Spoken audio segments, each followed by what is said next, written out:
আর্জেন্টিনাকে রেফারি সুবিধা দিয়েছে, ডাকাতি করে ম্যাচ জিতেছে, এমন সমালোচনা করছে এক পক্ষ। তারা আসলে নিয়মটা জানে তো, নাকি নিয়ম না জেনে যা ইচ্ছে তাই বলছে? চলুন সালারটা কেন ফাউল কল করা হলো না আর আর্জেন্টিনারটা কেন ফাউল ধরা হয়েছিল সেই আলাপে আসা যাক।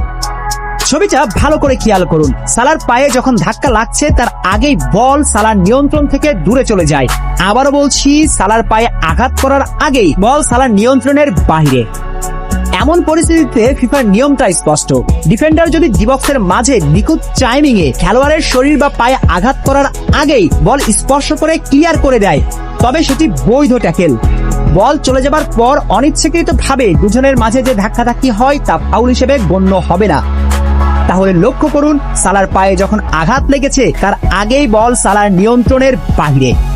এরপর অনিচ্ছাকৃতভাবে ডিফেন্ডারের টাচ লাগে সালার পায়ে, এটা কখনোই ফাউল নয়।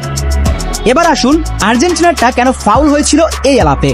এক্ষেত্রে পরিস্থিতি ছিল পুরোটাই ভিন্ন, কারণ লিসান্দ্রো মার্টিনেজের বল দখল হারানোর পেছনের মূল কারণ ছিল প্রতিপক্ষের ফাউল।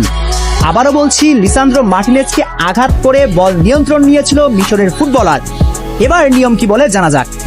কোন খেলোয়াড়ের পায়ে যখন বলের পূর্ণ নিয়ন্ত্রণ থাকে এবং প্রতিপক্ষের ডিফেন্ডার বল স্পর্শ করার আগেই সেই খেলোয়াড়কে ধাক্কা দেয় বা আঘাত করে বল কেড়ে নেয়, তখন সেটি স্পষ্ট ফাউল।